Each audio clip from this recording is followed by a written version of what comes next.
Personnel soignant sous pression, budget sans cesse raboté, l'hôpital public est-il malade?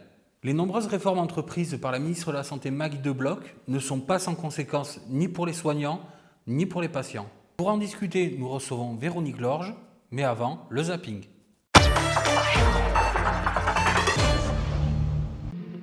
Personnel débordé, pénurie de médecins et d'infirmiers, budget de plus en plus étriqué. La situation des hôpitaux n'est pas des plus simples. Pour y voir plus clair, posons-nous cette question. Nos hôpitaux sont-ils en crise ?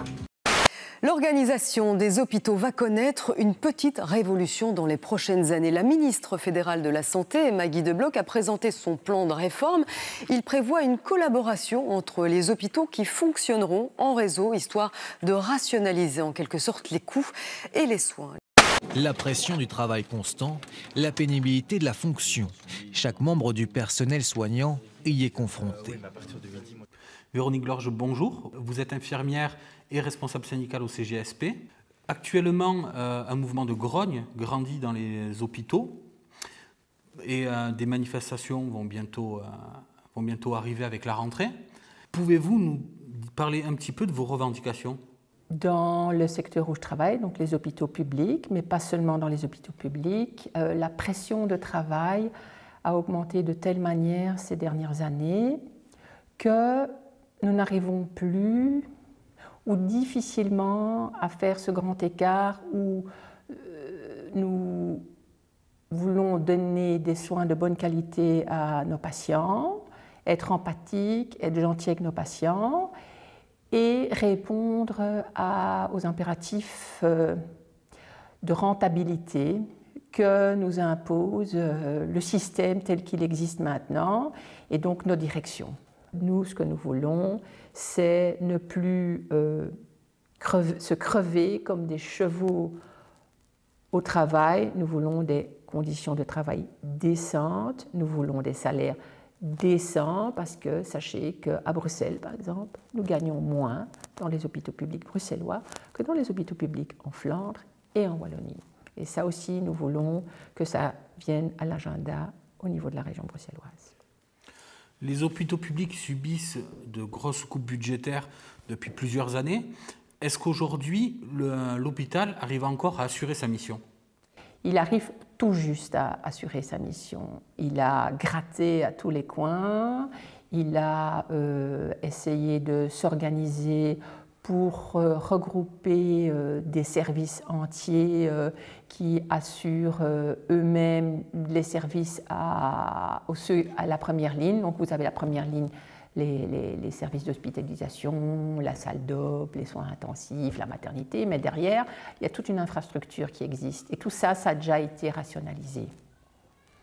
Et là maintenant, s'ils veulent continuer à rationaliser, eh bien, je ne sais pas très bien, mais il va falloir s'attaquer à la substance, c'est-à-dire le personnel.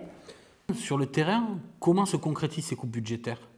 Eh bien, le personnel de soins, quand quelqu'un n'est pas là parce qu'il est malade ou qu'il y a un problème, n'est pas remplacé. Ou alors, il y a des postes qui ne sont plus remplis parce qu'on ne trouve personne. Malgré le fait qu'on fasse appel à des sociétés pour pouvoir trouver du personnel, mais le personnel n'est plus là parce que les conditions de travail sont devenues tellement compliquées, même parfois insupportables dans certains services, que les jeunes ne s'engagent plus dans une carrière infirmière spécifiquement. En effet, lorsqu'on écoute le témoignage d'infirmiers et de personnel soignant, un mot revient souvent, c'est la souffrance. Pouvez-vous nous en parler un peu plus ? Oui, alors la souffrance, c'est surtout une souffrance psychique. Nous sommes des êtres sociaux, nous sommes là pour être en interaction avec les patients. Nous voulons bien les soigner et pour pouvoir bien les soigner, nous avons besoin de temps. Et donc nous devons être assez nombreux que pour pouvoir remplir cette mission.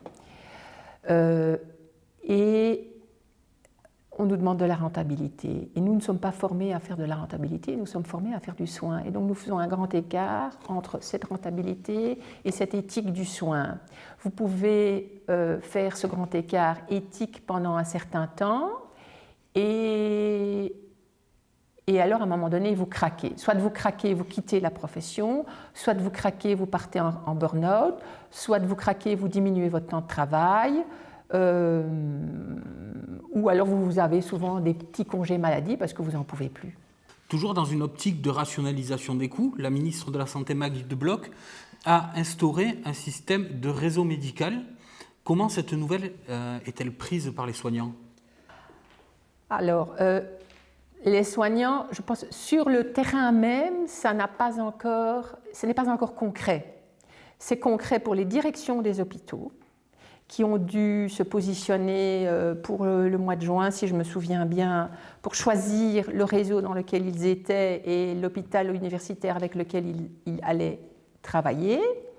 Mais sur le terrain même du soignant ou des médecins ou des kinés, ça n'est pas encore concret.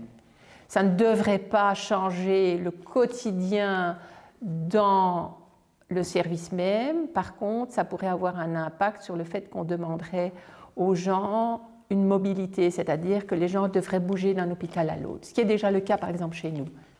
Selon vous, est-ce que cette mise en réseau ne risque-t-elle pas d'apporter un problème d'accessibilité géographique aux soins?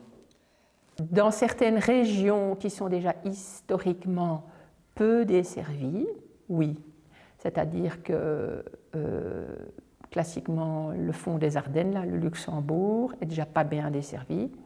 Et du côté flamand, la Campine non plus. Il n'y a pas une grande densité de population. Et donc, ce sont des régions qui sont déjà mal desservies. Ça pourrait encore aggraver leur situation. Dans des provinces qui ont une bonne densité de population, probablement pas beaucoup. Par contre, ça pourrait impliquer plus de déplacements s'il y a des soins très très pointus pour certains patients. Mais on n'a pas l'habitude en Belgique de se déplacer très loin pour se faire soigner, ce qui n'est pas le cas dans d'autres pays. Une autre volonté de Maggie de Blok est de faire passer certaines tâches qui étaient dévolues aux infirmières vers les aides-soignantes. Est-ce que ceci n'est pas un début de solution pour alléger la charge de travail? C'est une façon de voir les choses, mais c'est antinomique avec la formation.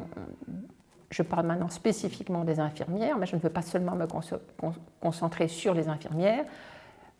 Nous sommes historiquement formés à prendre en charge le patient complètement, de façon holistique.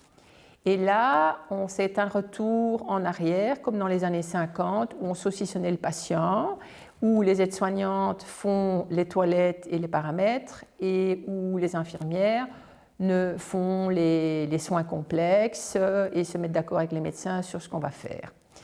Et laver un patient, ça amène un moment aussi d'intimité avec le patient où on découvre toute une série de choses qui peuvent être intéressantes aussi pour le médecin qu'on peut lui transmettre. Et donc on rajoute un rouage supplémentaire, on rajoute un rouage.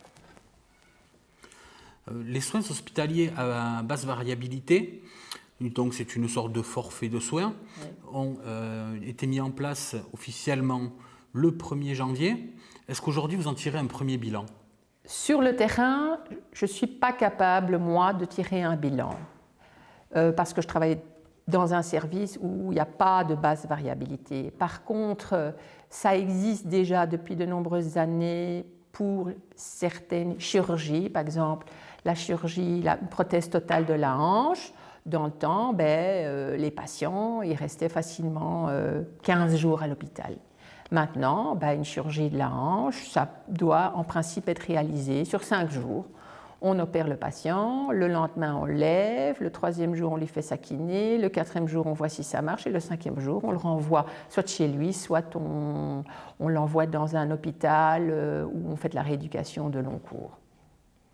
Et ce qui signifie qu'avant, en 15 jours, vous aviez un patient dans le même lit qui était admis au jour 0 et qui partait au jour 15 et il y avait un certain nombre de soins à faire après la chirurgie. Et maintenant, vous n'en aurez plus 1, mais vous aurez 3 patients. Mais en fonctionnant de cette manière, est-ce qu'on ne risque pas tout simplement de créer un embouteillage de patients sévères, puisque ceux qui resteront seront forcément les cas les plus graves? Il y a parfois des embouteillages, surtout en hiver. En hiver, les patients ont souvent des pathologies respiratoires et là, on n'arrive pas à trouver des lits. Quand il y a une épidémie de grippe aussi, on n'arrive pas à trouver des lits et donc effectivement, alors là, il y a des embouteillages. Et alors, ce qu'il y a aussi, vous parlez de pathologies plus graves, mais à l'hôpital public se retrouvent les patients les plus lourds, parce que les hôpitaux privés ont sélectionné leurs patients pour faire des choses légères qui rapportent beaucoup d'argent, et le reste, on refourgue à l'hôpital public. Ce qu'il y a aussi, c'est que, vous parlez d'embouteillage, par exemple, le temps, genre, le patient sort et on nous dit qu'il y a déjà un autre patient qui est là pour prendre sa place, alors qu'on n'a pas encore nettoyé le lit et nettoyer la chambre. On n'arrive pas à suivre parfois. Ou alors, je fais monter un patient pour admettre un autre patient parce que le service est plein. Ça arrive aussi régulièrement. Est-ce que vous craignez peut-être un jour de vous retrouver dans la même situation que la France? Dans les médias, on a vu récemment, par exemple, qu'un patient est resté 6 jours et demi aux urgences sans avoir un lit. Est-ce que c'est une situation à craindre dans le futur? C'est une situation qui existe déjà. Régulièrement, donc dans les services d'urgence, vous avez ce qu'on appelle l'hospitalisation provisoire et régulièrement, il y a des patients qui restent 2-3 jours à l'hospitalisation provisoire parce qu'on ne trouve pas de lit dans un service d'hospitalisation normal. Et alors que l'idée de l'hospitalisation provisoire, c'est que les gens restent 24 heures et puis montent dans un lit normal ou sortent. Et donc ça, c'est aussi un grand défi, c'est ce qu'on appelle la gestion des lits au niveau institutionnel. Mais la gestion des lits, elle implique que les médecins travaillent d'une certaine manière, que le personnel soignant travaille d'une certaine manière, et que le service logistique qui est derrière, donc ceux qui s'occupent de l'entretien des lits et que le matériel soit en ordre, travaillent aussi d'une certaine manière. Tout ça, ça doit être fluide. C'est comme une chaîne de montage. Si un des intervenants sur la chaîne de montage n'arrive pas à suivre, eh bien, ça bouchonne et vous n'arrivez plus à assurer cette fluidité dans les soins. Restrictions budgétaires, chiffre d'affaires, est-ce que ces mots que l'on entend dans le débat public ont-ils leur place lorsqu'on parle d'un hôpital? Alors, un hôpital en Belgique, il doit être dans un équilibre financier. Il doit pouvoir donner des soins aux patients avec l'argent qu'il reçoit via son budget des moyens financiers, via ses recettes de la pharmacie, via les honoraires des médecins. Et avec ça, il doit arriver à fonctionner. Le problème, c'est que si vous allez voir les chiffres de la Banque nationale, 40% des hôpitaux, l'année 2018, ont plongé dans le rouge, alors qu'il y avait pendant tout un temps, ça allait mieux. Donc les hôpitaux avaient trouvé une vitesse de croisière pour pouvoir assurer les soins qui étaient demandés par la population de manière correcte. Mais là, le tour de vis que Maggie de Bloch leur a imposé ces dernières années, donc on s'est quand même pris au niveau soins de santé 3 milliards dans les gencives sur les 4 dernières années, dont presque 1 milliard rien que dans les hôpitaux en général. Et ça a des conséquences maintenant. Très bien, je vous remercie d'avoir répondu à nos questions. Quant à nous, nous nous retrouvons dès la semaine prochaine pour un nouveau sujet. D'ici là, n'hésitez pas à faire un petit tour sur les réseaux sociaux et je vous souhaite une bonne journée.